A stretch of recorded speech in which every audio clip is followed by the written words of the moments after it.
The Michigan Department of Environmental Quality is currently evaluating a permit application under Section 17 of the Michigan Safe Drinking Water Act.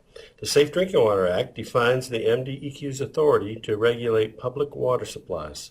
Section 17 of the Act details the requirements that are specific to the bottled water industry. This video was prepared as a resource for the general public and is intended to provide the listener with a basic understanding of the process and limitations of the MDEQ's evaluation as related to the application by Nestlé to increase its withdrawal rate from the White Pine Springs well located near Everett.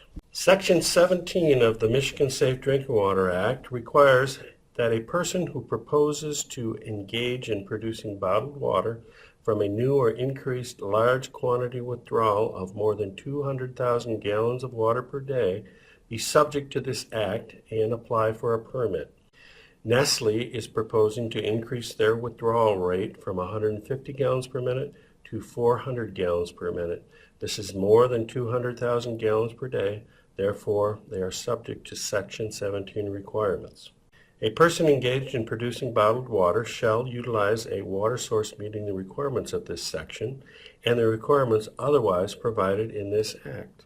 Simply put, that means the water must be safe and must comply with other areas of the Safe Drinking Water Act. The application must include an evaluation of the environmental, hydrological, and hydrogeological conditions that exist and the predicted effects of the proposed withdrawal.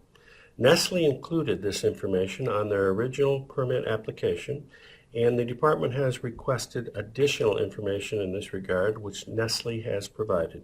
The proposed use will meet the applicable standard provided in Section 327.23 of the Natural Resources and Environmental Protection Act.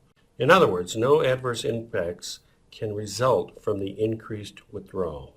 The person will undertake activities, if needed, to address hydrologic impacts commensurate with the nature and extent of the withdrawal. These activities may include those related to the stream flow regime, water quality, and aquifer protection.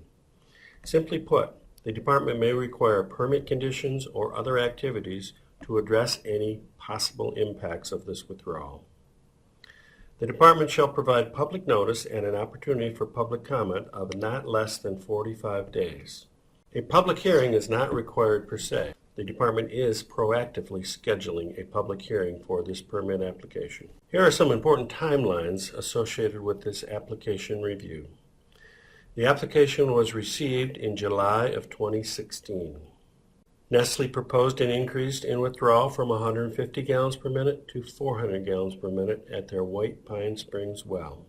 The public comment period on this application began September 19, 2016, and currently has been extended until April 21, 2017.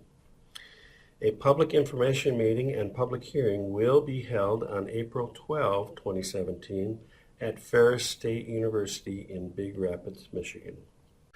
At the public information session, which runs from 4 to 6 p.m., you will have the opportunity to have your questions answered and have one-on-one conversation with department staff. At the public hearing, which begins at 7 p.m., you will have the opportunity to place your comments officially on the record for this permit application. We are particularly interested in your comments relative to our statutory review requirements that we've outlined in this presentation. Here are some other important considerations. In the permit, if granted, the MDEQ could require monitoring of stream flow, water quality, aquifer levels, and other indicators to assess hydrologic impacts of the withdrawal. To clarify, this is the first Section 17 permit application that has been reviewed by the Department of Environmental Quality. I also want to clarify that our approval or denial is not based on widespread support or widespread opposition to this permit application.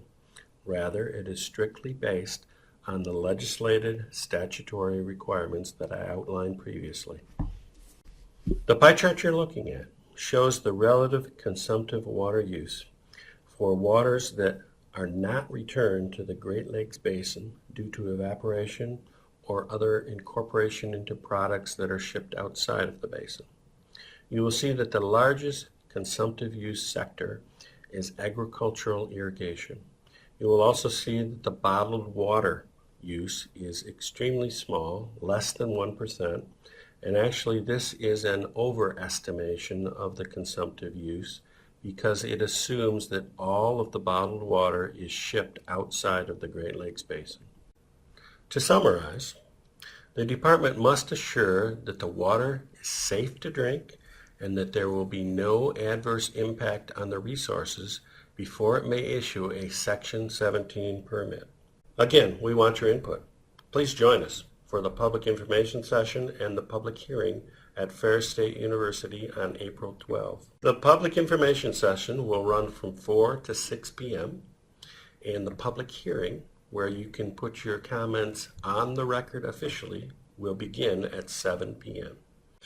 If you would like further information, you may read Section 17 in its entirety using the link provided on this slide. You may also contact us by telephone at the 800 number listed or via our website, which is also listed on the slide.